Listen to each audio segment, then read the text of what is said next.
Hey everyone, it's me, Fiona Jane, aka Dr. Hikaru, here with a short video. And first off, I'm apologize for the lighting. My hotel is just so yellow, so I'm just yellowed out. I have a cool shirt though, so I guess that makes up for it. Yay! I haven't done a video in a while. I know I said I tried to be a little more proactive in these. And I haven't been, so I'm sorry. I just got off a plane. It's past midnight over here, and I am in my hotel room getting ready for work tomorrow. I already ironed all my clothes, and so my makeup's just kind of gone from my face. But I really wanted to talk about what's been going on with me. And the first thing I wanted to talk about in this video is the main differences between endometriosis and adenomyosis. So a lot of the symptoms are the same, quite honestly. And the only real way you can tell the difference is if you have a really good doctor who can look at your ultrasounds and determine that the wall of your uterus is a little more dense, and they can look at it that way. So the main difference between endometriosis and adenomyosis is the location of the diseased tissue. These aren't doctor words. This is just my simple language. I'm not a doctor. This is just how I explain it to my friends. So when I had endometriosis, I had diseased tissue that was causing adhesions between my uterus and my internal organs, as well as outside of my uterus. Inside my pelvic cavity, there was all sorts of things going wrong. With adenomyosis, it's actually in my uterus. So there's diseased tissue in my uterus. And this in my uterus is what's causing a lot of different symptoms that I experienced for the few years that I've been with my lovely friend, BFF forever, not really, just until they find a cure, endometriosis. So as you know, I had excision surgery earlier this year in April, and that's when I found out, and it was confirmed, that I have a mild case of adenomyosis. I thought it was pronounced adenomyosis, but I guess the real way to pronounce it is adenomyosis. So I'm going to use that until somebody tells me otherwise, but so far the doctors have been calling it that. And they kind of noticed it in my ultrasound. So that's a little different from endo. None of my endo symptoms showed at all in a pelvic CAT scan in my ultrasound. But the adenomyosis, they were able to note that there were some denser walls. And it just looked different. That part of my uterus looked different. So what does that all mean?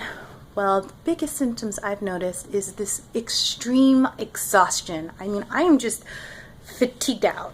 I will just knock out in the middle of the day. And it's not like an exhaustion when you're tired or exhaustion because I've been fighting pain. It's just my body wipes out. And I was wondering, what is going on? Is it because I'm traveling? Is it because of my work? Is it, you know, what's causing this chaos in my body? And I called my doctor because, you know, I was doing a birth control switch, as I mentioned in my last video on how that affected me. And even though we stopped my continuous birth control so that I could have a period at one point and started again, I was still having these extreme fatigue issues. And now I'm just kind of learning to cope with it and get more rest when I can. But as you know, with chronic illnesses, I can get more rest, but that doesn't translate to I get more rest. I can sleep that day, but it doesn't mean tomorrow I'm in a better starting mood or not. It's more about taking care of the me in the now.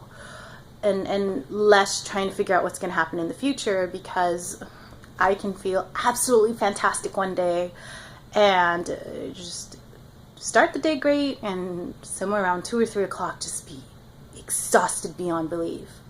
And that exhaustion lasts for a few hours, and even if I take a nap, like if I'm able to leave the office slightly earlier, catch an earlier ride and not work myself like I normally do, I find that I'm just exhausted. So one of the biggest things I've noticed is just this supreme exhaustion. Thanks to my surgery, though, I don't have as much pain as I used to. I do have intermittent pain. My surgeon did tell me that I would experience some residual pain because my body is still healing. And while we removed everything that was concerning my endometriosis, the adenomyosis disease tissue is still inside of me. And I feel that. Oh yeah. And thank goodness not on that scale. And my lips are chapped and it's really bothering me. I'm sorry if it bothers you in this video. It's not on the same level of pain that I was going through that kept me bedridden, but I also know my tolerance for pain has increased. So there are days where it does hurt and it is super uncomfortable, and I just am tired of taking pain meds, and I've been really good about not taking any since my surgery. Yay! But I do have them on me and I will resort to them.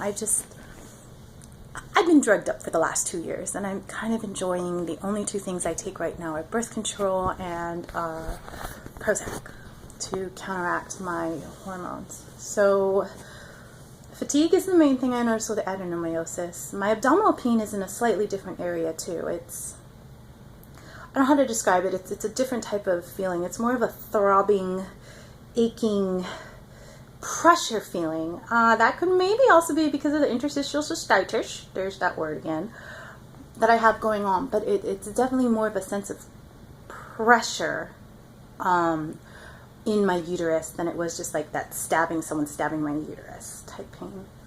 So the pain's different, I'm way more fatigued, and the other thing is when I do have my period, the clotting. So endometriosis, I usually just had periods that weren't fun, and I know I have mentioned before about the clotting and it looks like I have an abortion in my toilet kind of sort of things, because there's stuff coming out from me, and that is new because that's actually adenomyosis. That wasn't endometriosis causing that. The clotting is more of an adenomyosis factor the more I researched it. So that was different. I've already mentioned before my emotions are a little different. I'm not depressed as in I'm sad, I'm depressed as in I just don't care.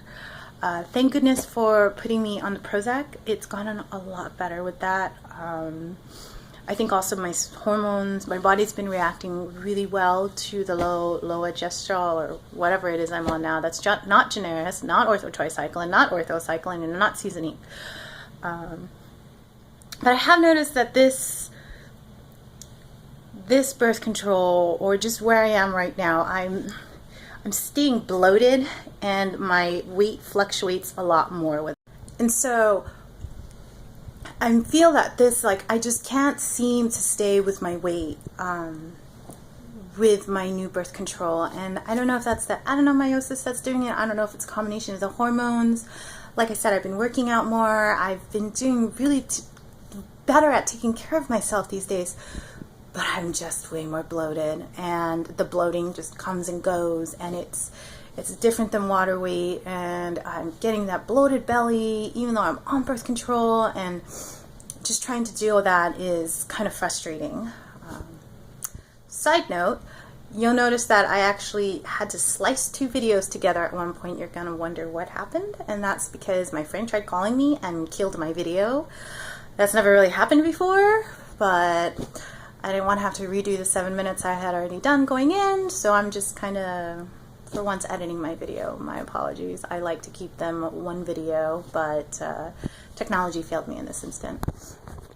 So those are the main differences that I have with endometriosis, at least in my journey with endometriosis and adenomyosis. Is the weight kind of bothers me some days because it's like I'm working out, I'm post-surgery, I'm a lot stronger, and I'm just bloated. And I'm learning as a self-critical person not to over-internalize that so much. There are days I'm like, I have a rocking body, and then there are other days where I'm like,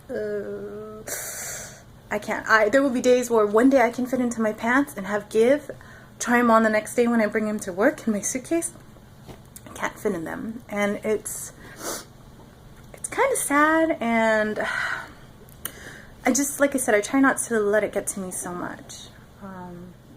I do want to do another video on what it's like to be in that depressive demotivation state, but I just kind of want to get my videos back out there and do some momentum. And this is a little bit of verbal diarrhea as well, because it's kind of the end of my day, and I was debating if I was going to do this video or not, and I haven't talked about what's going on with me lately, and I feel that I need to, because it is my journey. And a lot of people think, oh, you're post-surgery, you're X months post-surgery, you're fine. The other day I actually had to take a day off of work and stay in my hotel room because I was just, one, I had nausea come back.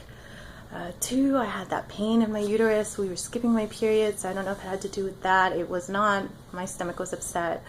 And that overall fatigue just came over me. And I was just like, I have to take care of myself now. And now is telling me, let's take the day off work.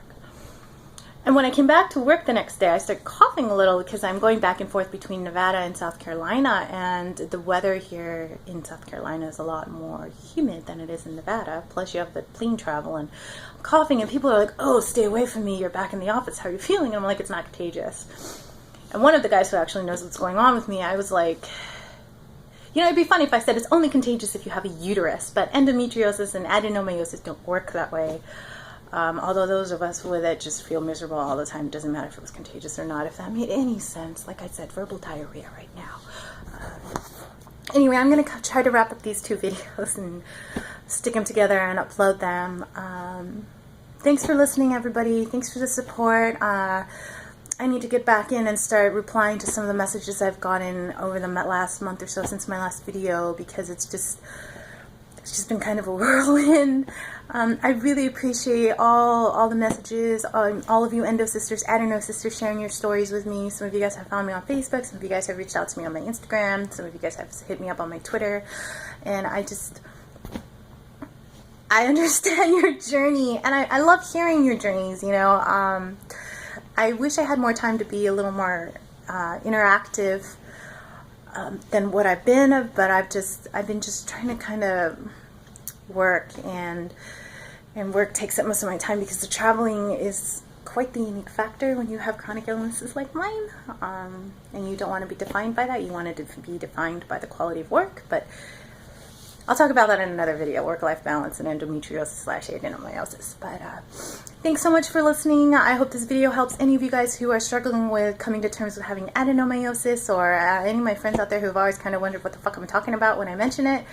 Have a good evening, and thanks for watching. You guys take care. I wish you all the spoons. Bye. Bye-bye.